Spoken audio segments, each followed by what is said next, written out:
Hello, good morning. ITI Lilia YouTube ચેનલમાં આપ સૌનું ખૂબ ખૂબ સ્વાગત છે. આપણે અત્યારે ચેપ્ટર નંબર 3 જોતા હતા.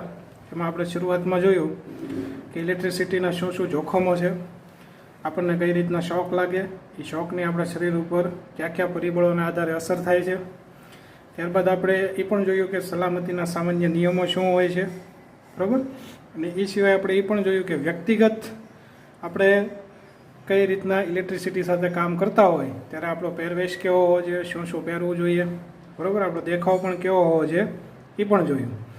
હવે આપણે જોઈશું પર્સનલ પ્રોટેક્શન ઇક્વિપમેન્ટ એટલે કે પીપીઈ, જે બહુ શબ્દ અત્યારે પ્રચલિત છે કોરોના કાળમાં. પીપીઈ કિટ એનું ફૂલ ફોર્મ થાય પર્સનલ પ્રોટેક્શન ઇક્વિપમેન્ટ. જેમ ડૉક્ટરો કોરોનાથી બચવા સૂટ પહેરે છે, તો એમ ઇલેક્ટ્રિસિટી સાથે કામ કરતી વખતે આપણને શોક ન લાગે ત્યારે આપણે શું કરવાનું છે.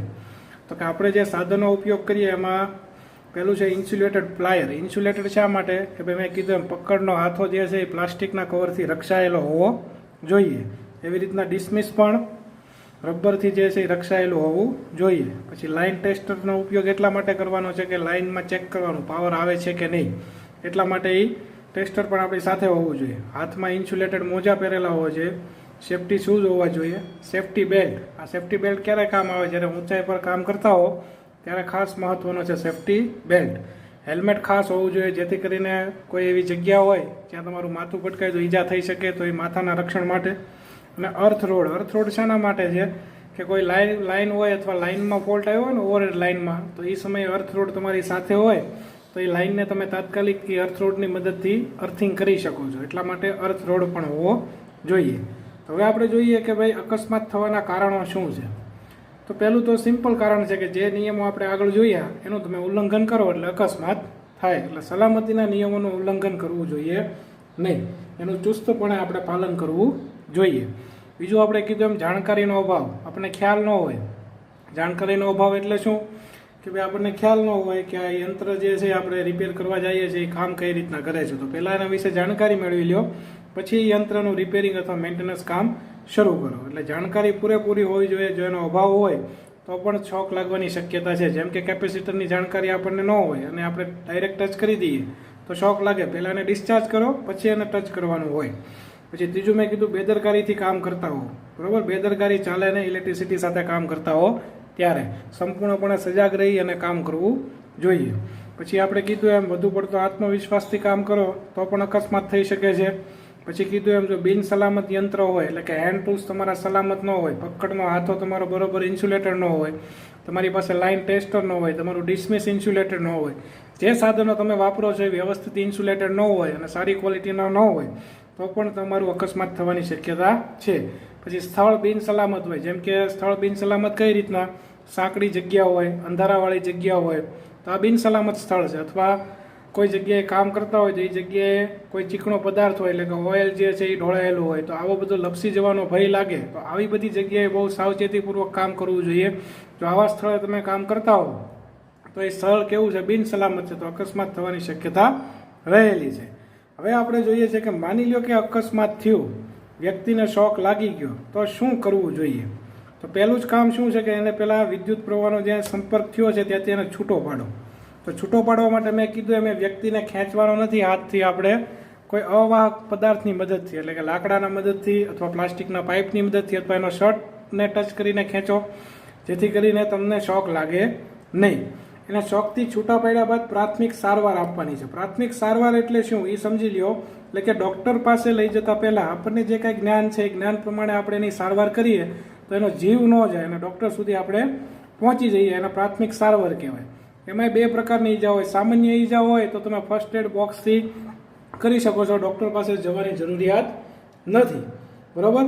પણ જો માની લો મરણતોલ ઈજા થઈ હોય તો પહેલાં પ્રાથમિક સારવાર આપી દો ફર્સ્ટ એડ બોક્સથી અને પછી એને તાત્કાલિક ડૉક્ટર પાસે લઈ જાઓ.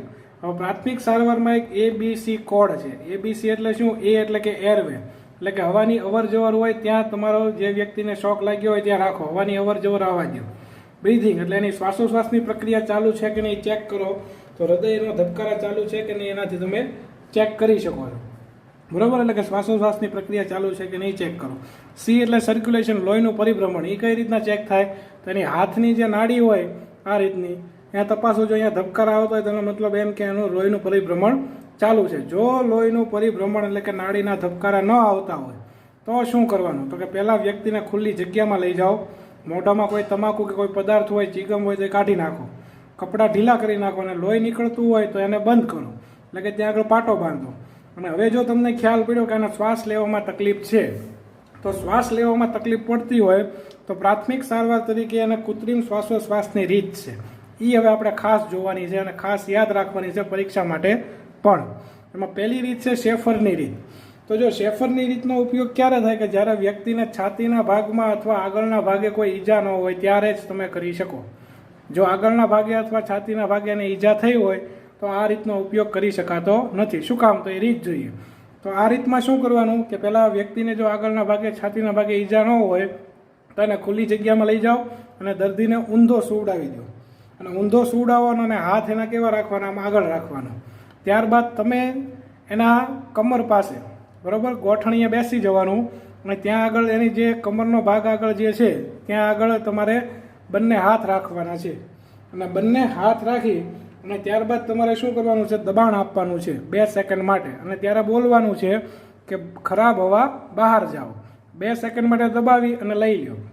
ત્યારબાદ પ્રેશર ઓછું કરો ત્યારે બોલવાનું છે કે સારી હવા અંદર આવો. આવું 8 થી 10 વખત કરવાનું, જેથી કરીને દર્દીને શ્વાસોશ્વાસની ક્રિયામાં થોડીક રાહત મળશે.